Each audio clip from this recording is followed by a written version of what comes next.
క్రీస్తునందు ప్రియులారా, మహాదేవుడు మన రక్షకుడునైన ప్రభువైన యేసు క్రీస్తు అతి శ్రేష్టమైన నామములో ప్రతి ఆదివారం రొట్టె విరుచు కూడికకు మనం చేరువస్తున్నాం. సంఘముగా మన ప్రభువైన యేసు క్రీస్తు నన్ను జ్ఞాపకం చేసుకున్నట్టుకై దీనిని చేయుడి అని చెప్పిన ఆజ్ఞకు విధేయులమై మన నిమిత్తమై సిలువలో తన ప్రాణమును అర్పించి మృతులోంచి లేపబడి మనను ప్రేమించిన మన ప్రభువును బట్టి ఆయనను ప్రేమించి సంఘముగా మనము ప్రతి ఆదివారం ప్రభు యొక్క పునరుద్ధాన దినాన కూడి వస్తున్నాం.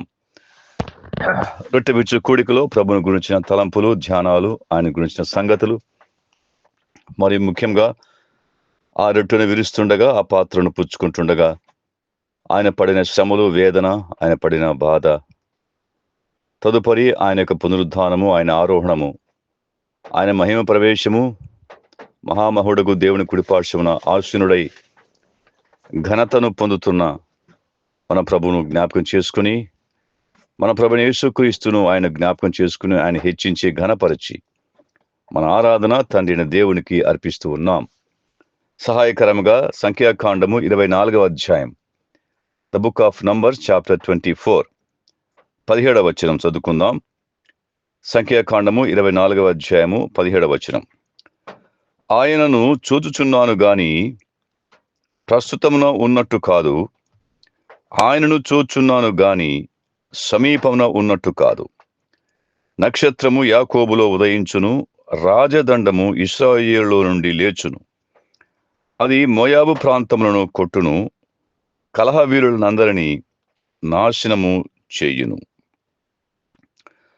ఆయనను చూచున్నాను, ఆయనను చూచున్నాను. ఆయన ప్రస్తుతం ఉన్నట్టు కాదు, సమీపం ఉన్నట్టు కాదు, అనగా దూరముగా ఉన్నట్టు చూస్తున్నట్టుగా ప్రవక్త అంటున్నాడు. ఇందులో మన ప్రభువైన యేసుక్రీస్తును గురించిన ప్రవచనము తేటగా మనం చూస్తున్నాం. ఆయన నక్షత్రము పోలికలో చూపించబడ్డాడు. అలాగే రాజదండము పోలికలో ఆయన ప్రస్తావించబడ్డాడు. మన ప్రభువైన యేసుక్రీస్తు ఆయన రాజదండము, ఇశ్రాయేలులో నుండి లేచు రాజదండము అని ఆయన ప్రవచనానుసారంగా చెప్పాడు. A sceptre will rise from Israel. A sceptre, ఒక రాజదండము అన్నాడు, ఒక రాజదండము, అది ఇశ్రాయేలు నుంచి లేచును అంటున్నాడు అని ప్రవక్త ప్రవచిస్తున్నాడు. దూరమున చూస్తున్నాడు, ప్రస్తుతమున కాదు, సమీపమున కాదు, దూరమున ఉన్నట్లుగా ప్రవక్త చెప్తున్నాడు. ప్రవక్తలందరూ వారు తమ కాలములో ప్రవచించిన దూరమున ఉన్న ప్రభువును గురించి వారు ప్రవచించారు. ఆయన రాకడ గురించి, ఆయన మరణమును గురించి, ఆయన పునరుద్ధానం గురించి, ఆయన ఆరోహణం గురించి, ఆయన రెండవ రాకడ గురించి వారు పలు విధాలుగా ఆయన గురించి, ఆయన వ్యక్తిత్వాన్ని గురించి ప్రవక్తలు ప్రవచించారు. రాజదండము ఇశ్రాయేలు నుండి లేచును అన్నాడు. ఆ రాజదండము ప్రభువైన యేసుక్రీస్తు అయి ఉండగా, రాజదండము అన్నది అధికారానికి, అథారిటీ, అలాగే పవర్ లేక శక్తికి అది గుర్తుగా ఉంది, సూచనగా ఉంది. ప్రభువైన యేసుక్రీస్తు అధికారము పొందినవాడు, శక్తిని పొందినవాడు. తండ్రి అయిన దేవుడు ఆయనకు అధికారం ఇచ్చాడు, శక్తిని ఇచ్చాడు. ఈ లోకానికి ప్రభువైన యేసుక్రీస్తు మొదటిగా ఆయన మనుషుడిగా జన్మించాడు. ఆయన మానవ శరీరధారిగా ఈ లోకానికి వచ్చాడు, రక్తమాంసంలో పాలివాడయ్యాడు. దేవుడు సంకల్పించిన శిలువ కార్యాన్ని సమాప్తి చేశాడు. తదుపరి ఆయన ఆరోహణుడై తండ్రి కుడిపార్శ్వమున కూర్చుని ఉన్నాడు. ఆయన శత్రువులను తన పాదపీఠము కింద ఉంచు వరకు తండ్రి కుడిపార్శ్వమున కూర్చోడానికి తండ్రి ఆయనకు ఆ భాగ్యాన్ని ఇచ్చాడు. పరలోక భాగ్యాన్ని విడిచిపెట్టిన ప్రభు ఈ లోకంలో, ఈ దౌర్భాగ్యపు లోకంలో ఆయన జన్మించాడు. దౌర్భాగ్యమైన మన కొరకై శిలువలో మరణించాడు, ఐశ్వర్యవంతులుగా చేశాడు విశ్వసించిన వారిని. ఇప్పుడు పరలోకమందు ఆయన ఉన్నాడు, మహామహుడకు దేవుని కుడిపార్శ్వమున కూర్చొని ఉన్నాడు. ఆయన గురించిన ప్రవచనాలు, ఆయన రాజదండము పోలికలో చెప్పబడిన మాటలు కొన్ని మనం జ్ఞాపకం చేసుకున్నట్లయితే, ఆది కాండము 49వ అధ్యాయం, the book of Genesis chapter 49, అక్కడ ప్రవచనానుసారముగా మాట్లాడుతూ 49వ అధ్యాయము 10వ వచనం, యాకోబు చేస్తున్న ప్రవచనం చూసినట్లయితే, షిలోహు వచ్చు వరకు యూదా యుద్ధ నుండి దండము తొలగదు, అతని కాళ్ల మధ్య నుండి రాజదండము తొలగదు, ప్రజలు అతనికి విధేయులై ఉందురు అని అన్నాడు. యూదా యుద్ధ నుండి రాజదండము తొలగదు, అతని కాళ్ల మధ్య నుండి రాజదండము తొలగదు అన్నాడు. యూదా గోత్రపు సింహము మన ప్రభువైన యేసుక్రీస్తు. యూదా వంశంలో జన్మించిన వాడు మన ప్రభువైన యేసుక్రీస్తు. అతని కాళ్ల మధ్య నుండి రాజదండము అని అన్నాడు. కాళ్ల మధ్య నుంచి రాజదండము, యూదా వంశంలో రాజదండము గా జన్మించిన వాడు మన ప్రభువైన యేసుక్రీస్తు. అది తొలగదు అన్నాడు. ప్రజలు అతనికి విధేయులై ఉందురు అంటున్నాడు.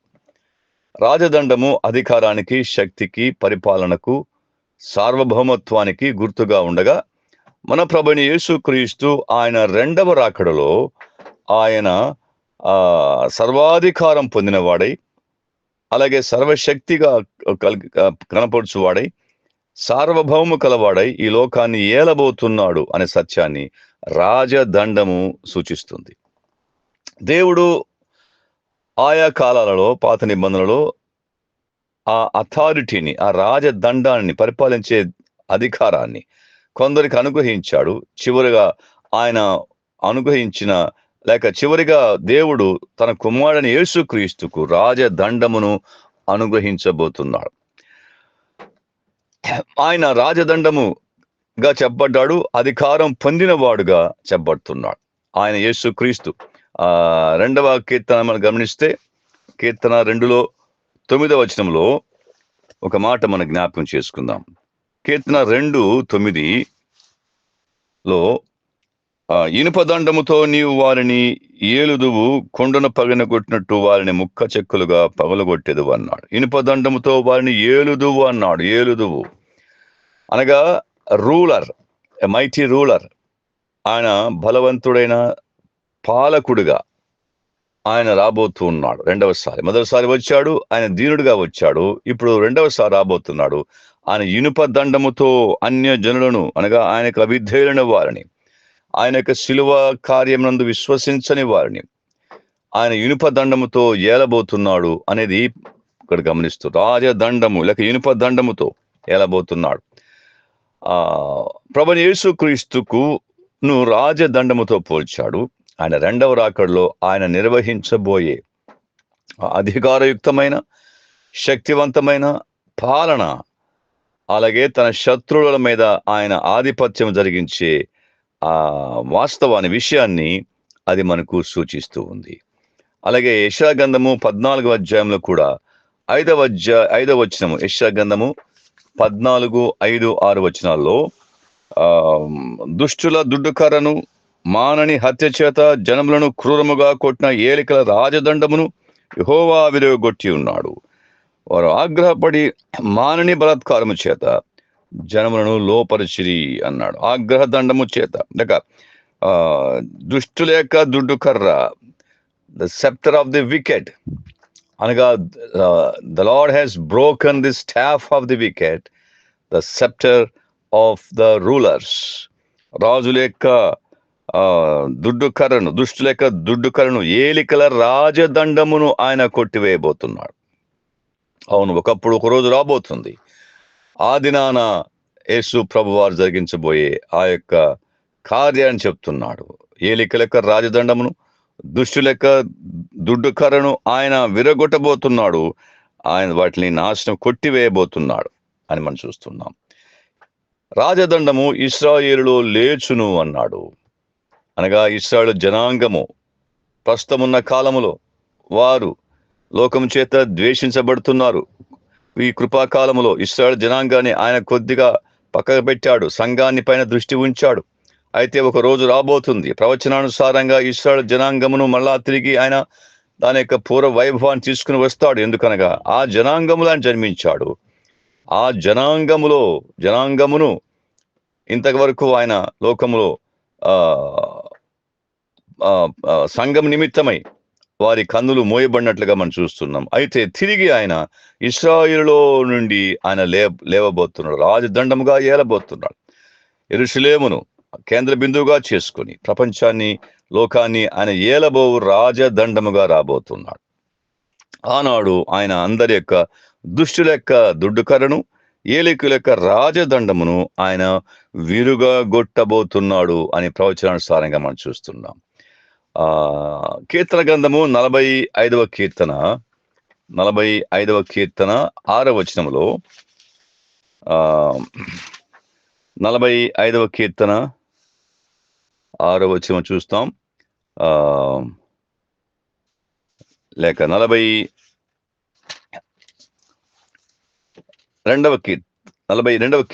కీర్తనలోనే ఒక మాట గమనిస్తాం. కీర్తన 45లో అక్కడ రాజదండమును గూర్చి మాట్లాడుతున్నాడు.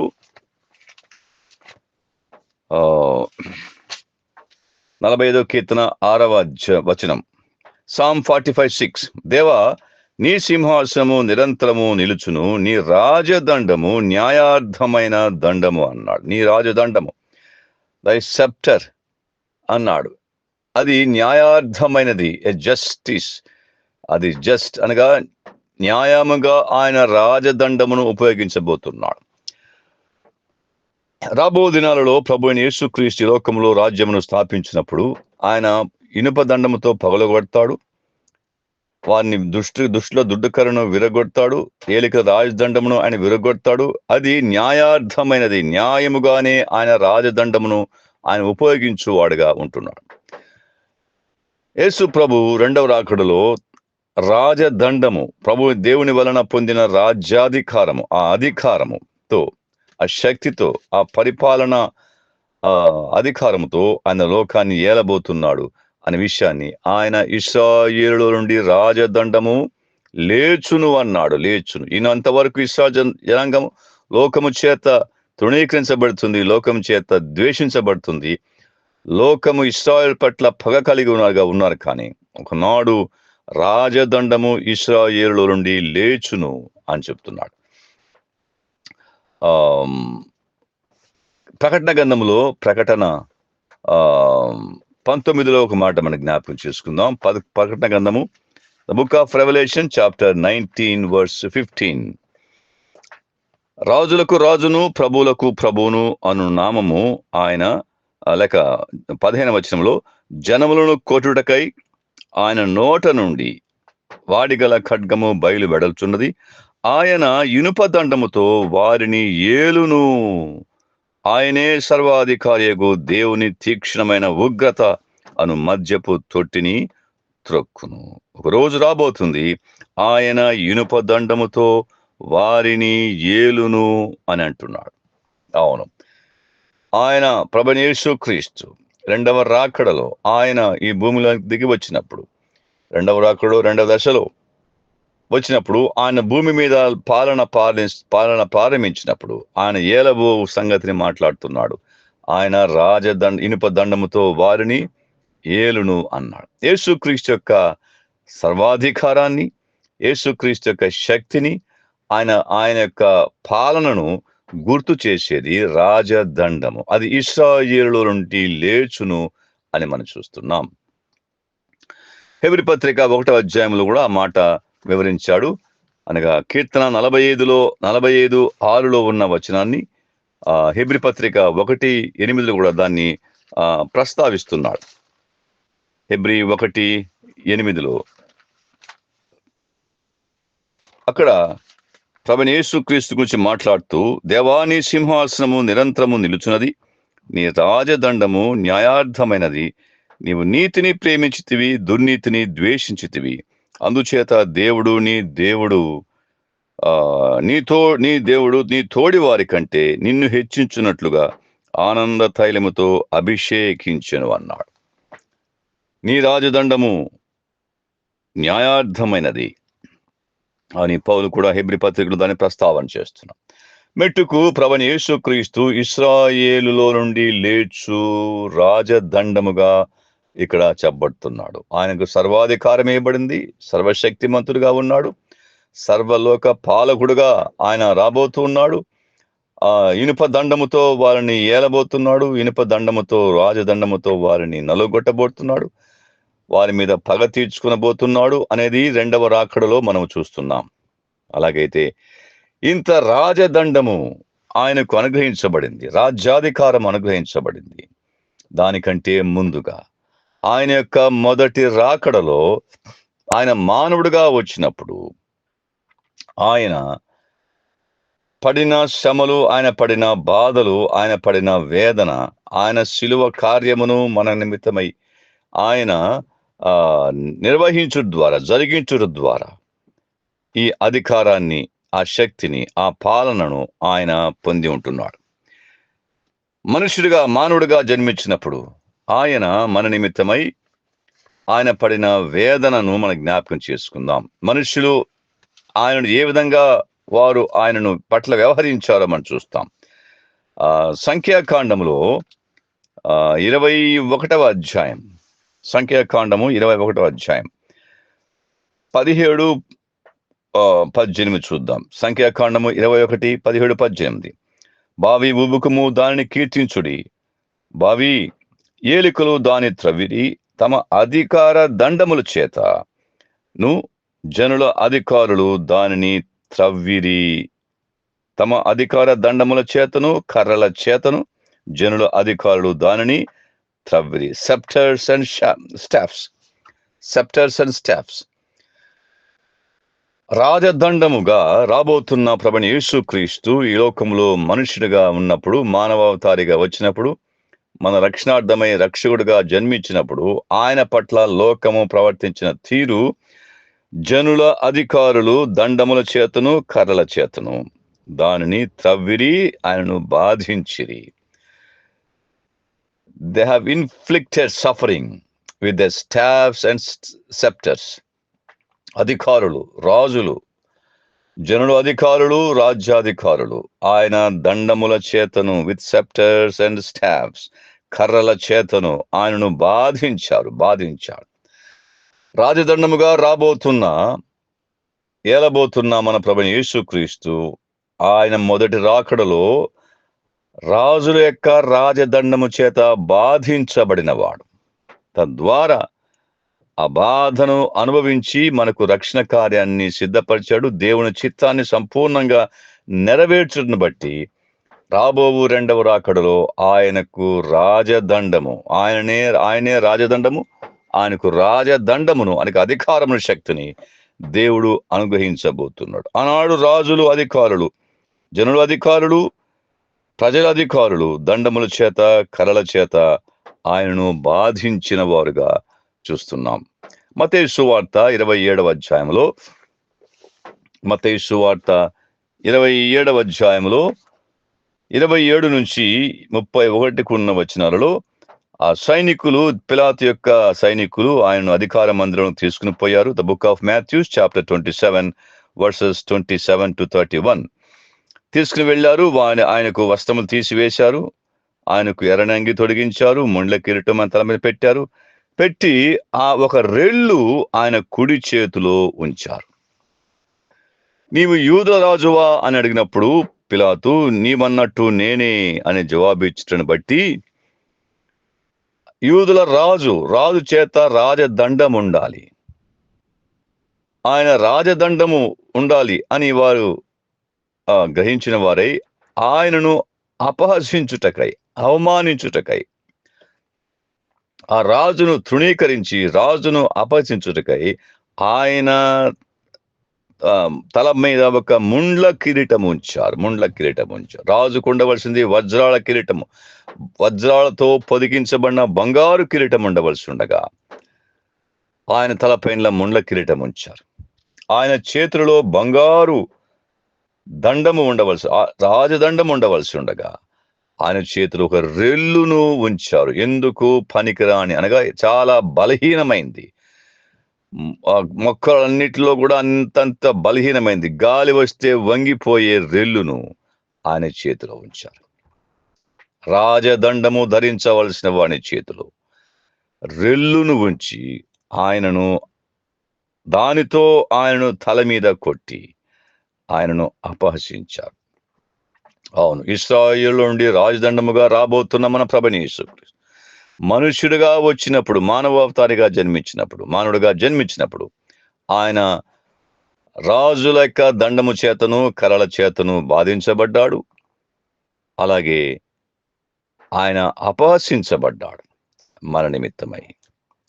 మనకు రాజ్యాధికారము, మనకు పరిపాలించే భాగ్యం ఇవ్వడం కోసంగా ఆయన మన నిమిత్తమై ఆ రాజదండముల చేతను కర్రల చేతను బాధించబడ్డాడు, అపహసించబడ్డాడు. రెల్లును తీసుకుని దానితో ఆయన తల మీద కొట్టి, ఆయన చేతికి రెల్లు ఇచ్చారు, కుడి చేతిలో రెల్లు ఉంచారు, దాన్నే తీసుకుని ఆయన తల మీద కొట్టారు. ఎంతటి అవమానకరమైనది! ఒక రాజుకు కలగవలసిన ఘనతకు బదులుగా వారు అవమానాన్ని, అత్యంత హీనమైన అవమానాన్ని ఆ రాజు పట్ల వారు జరిగించారు. రాజదండము చేతిలో ఉండవలసి ఉండగా ఆయన చేతిలో రెల్లును ఉంచి ఆయనను అపహసించారు. మార్క్స్ వార్తలో కూడా ఇదే మాట మనం చూస్తాం. మార్క్స్ వార్త 15:19 కూడా, 19 కూడా, మార్క్స్ వార్త 15:19 కూడా అదే చేశారు. అక్కడ వారు తీసుకుని తల మీద కొట్టి ఆయన మీద ఉమ్మి వేశారు అన్నాడు. ఉమ్మి వేశారు. అలాగే ఆయన మొదట మోకాళ్ళుని ఆయనకు నమస్కారం చేశారు, ఆయనను అపహసించారు. ఎంతటి అవమానము, ఎంతటి హేళన, ఎంతటి తిరస్కారాన్ని ఆయన పొందాడు మన జ్ఞాపకం చేసుకుని. ఇది మన నిమిత్తమై, మన కొరకై రాజదండముగా రాబోతున్న మన ప్రభువైన యేసుక్రీస్తు ఆయన మనుషుడిగా వచ్చినప్పుడు ఆ రాజ్యాధికారుల చేత, జనుల అధికారుల చేత, ఆయన వారి దండముల చేత బాధించబడ్డాడు, వారి కర్రల చేత ఆయన బాధించబడ్డాడు అనే విషయాన్ని ఇక్కడ మనం చూస్తున్నాం. విలాపవాక్యములు 3వ అధ్యాయం, విలాపవాక్యములు 3వ అధ్యాయము 1వ వచనంలో ప్రవక్త అయిన యిర్మీయా ప్రభు యొక్క శ్రమల గురించి తేటగా వరుస్తున్నాడు. The book of Lamentations chapter 3 verse 1. నేను ఆయన ఆగ్రహదండము చేత బాధననుభవించిన నరుడను అంటున్నాడు. ఆయన ఆగ్రహదండము చేత, ప్రవచనానుసారంగా ప్రభు యొక్క మాటలు మనం చూస్తున్నాం, ఆయన పడిన వేదన చూస్తున్నాం. నేను అనగా యేసుక్రీస్తు అంటున్నాడు, ఆయన తండ్రి యొక్క ఆగ్రహదండము చేత బాధను అనుభవించినవాడు, రాజదండము పొందబోతున్నవాడు, ముందుగా దేవుని యొక్క ఆగ్రహదండాన్ని చేత బాధ అనుభవించవలసి వచ్చింది. ప్రభువుకు రాజదండము ఇవ్వవలసి ఉండగా, రాజదండము పొందడానికి ఆయన దేవుని యొక్క తండ్రి యొక్క ఆగ్రహదండమును చేత బాధ అనుభవించవలసి వచ్చింది. దేవుని యొక్క ఆగ్రహదండము చేత బాధ అనుభవించడాన్ని బట్టి ఆయనకు రాజదండము అనుగ్రహించడానికి దేవునికి ఇష్టమై ఉందని మనం జ్ఞాపకం చేసుకుంటున్నాం. సిలువలో ఆయన పొందిన వేదన, ఆయన పొందిన బాధ, ఆయన పొందిన హింస, ఆయన పొందిన గాయములు, అవన్నీ మనుష్యులు ఆయనను బాధించారు. అది ఒక కోణము.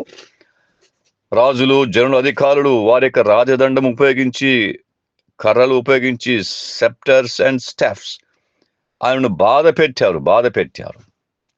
కానీ లేక నేపథ్యములో, ఇన్ ది బ్యాక్గ్రౌండ్, పరలోకము లేక తండ్రి తన ఆగ్రహదండమును, తన యొక్క ఉగ్రతను, మన మీద పడవలసిన ఆగ్రహదండమును, మన మీద పడవలసిన ఉగ్రతను తన కుమారుడైన యేసుక్రీస్తు మీద ఆయన వేశాడు. ఆయన ఆగ్రహదండము చేత బాధను అనుభవించిన నరుడను అని ఇక్కడ మనం చూస్తున్నాం. అవును, ప్రభువైన యేసుక్రీస్తు ఆయన రాజదండము కలిగి, రాజ్యాధికారము కలిగి, శక్తితో సార్వభౌముడిగా లోకాన్ని ఏలబోవడానికి రాబోతుండగా, దానికంటే ముందుగా 2000 సంవత్సరాల క్రితం ఆయన జనుల యొక్క అధికారులు, అలాగే ప్రజల యొక్క అధికారులు, రాజ్యాధికారుల యొక్క రాజదండము చేత బాధ అనుభవించిన వాడు, తండ్రి యొక్క ఆగ్రహదండము చేత బాధను అనుభవించిన వాడు అని మనం చూస్తున్నాం. ఉదయకాలం రొట్టె విరుచు కూడికలో చేరి వస్తుండగా మనం జ్ఞాపకం చేసుకునవలసింది, మన ప్రభువైన యేసుక్రీస్తు ఇశ్రాయేలులో నుండి లేచు రాజదండముగా రాబోతున్నాడు. అందును బట్టి మనం సంతోషిస్తున్నాం. సందర్భాన్ని బట్టి ప్రస్తుతమున మనము ఆయన మన నిమిత్తమై జనుల యొక్క రాజుల యొక్క రాజదండము చేత బాధను అనుభవించిన వాడుగా, తండ్రి చేత బాధను అనుభవించిన తండ్రి యొక్క ఆగ్రదండము చేత బాధను అనుభవించిన వాడుగా మనము జ్ఞాపకం చేసుకుంటున్నాం. అనగా ఆ ఆగ్రదండము మన మీద పడవలసి ఉండగా మన నిమిత్తమై మనకు బదులుగా మన ప్రభువైన యేసుక్రీస్తు ఆ యొక్క ఆగ్రదండము చేత బాధను అనుభవించిన వాడిగా చూస్తున్నాం. ఎస్తేరు గ్రంథంలో 4వ అధ్యాయము 11వ వచనంలోను, అలాగే 5వ అధ్యాయము 2వ వచనంలోను మనం ఒక సంగతిని జ్ఞాపకం చేసుకుంటున్నాం. ఎస్తేరు గ్రంథంలో అక్కడ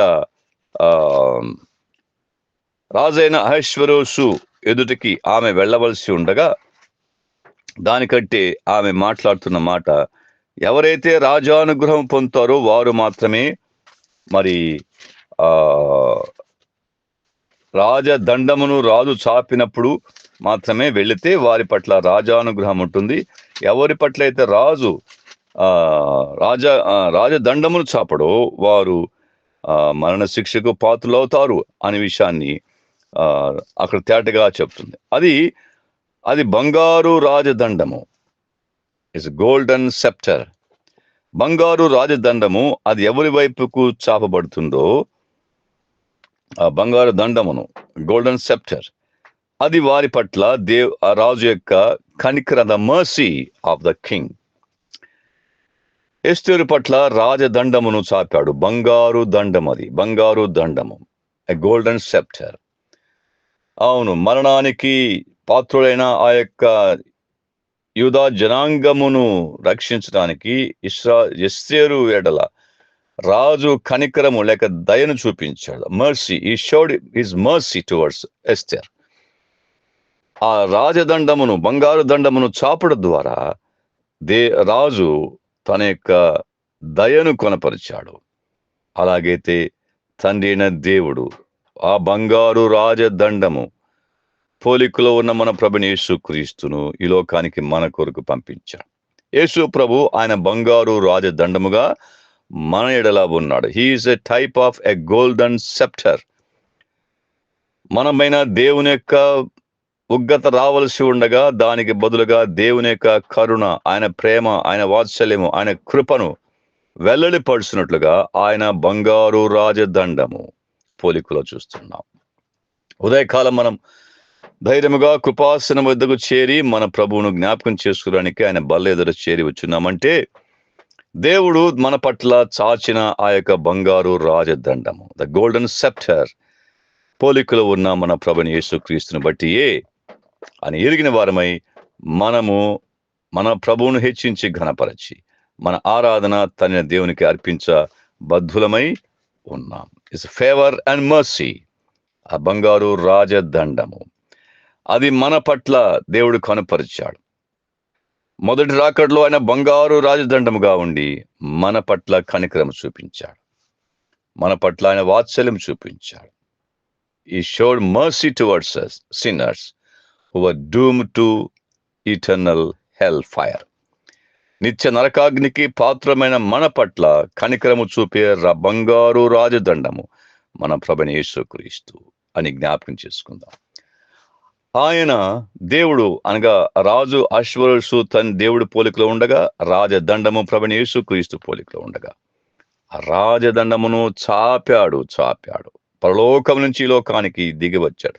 తండ్రి ఆ యొక్క బంగారు రాజదండముకు పోలికలో ఉన్న ప్రభువైన యేసుక్రీస్తును ఈ లోకానికి పంపి నాశనమునకు, మరణానికి గురి కావలసిన యూదులను రక్షించినట్లుగా మానవ జాతిని రక్షించడానికై ఆయన ఈ లోకానికి ఆ రాజదండమును ఈ లోకానికి పంపించాడు. మన ప్రభువైన యేసుక్రీస్తుకు ఈ లోకానికి పంపించాడు.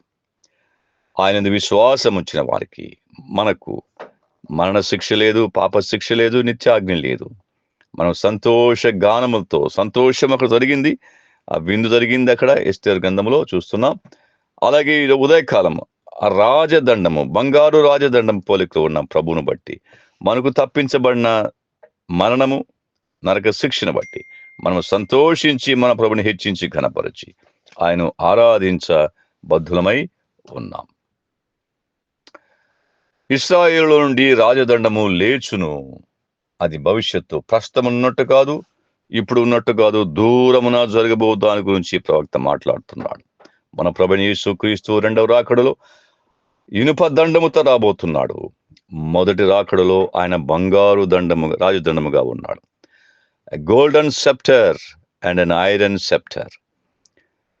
మనకు ఆయన బంగారు రాజదండముగా ఉన్నాడు. మనం ఆయన విశ్వాసం ఉంచాం, మనకు రక్షణ కలుగ చేశాడు. రెండవ రాకడలో ఇనుప దండముగా రాబోతున్నాడు. లోబడని లోకాన్ని ఆయన దండించబోతున్నాడు. ఉదయకాలం ఆ రాజదండము, బంగారు రాజదండముగా ఉన్న ప్రభుని యేసుక్రీస్తును బట్టి మనం సంతోషిస్తున్నాం, హెచ్చిస్తున్నాం, గణపరుస్తున్నాం. ఆ ఇనుప రాజదండం మన మీదకి రాకుండా మనను కాపాడిన వాడు మన ప్రభుని యేసుక్రీస్తు. ఆయన జ్ఞాపకం చేసుకుని ఆయన హెచ్చించి ఘనపరచి, జనుల యొక్క రాజదండము చేత బాధించబడినవాడు, తండ్రి యొక్క ఆగ్రహదండము చేత బాధించబడినవాడు మన ప్రభుని యేసుక్రీస్తు. బంగారు రాజదండముగా మన ఎడల ఆయన ఉండగా, ఆయన కనికరము, ఆయన ప్రేమను బట్టి, మనం పొందిన రక్షణ బట్టి సంతోషిస్తూ ఆయన హెచ్చించి ఘనపరచి, మన ఆరాధన మన ప్రభుని యేసుక్రీస్తుకు ద్వారా తండ్రి అయిన దేవునికి అర్పించుదుము గాక.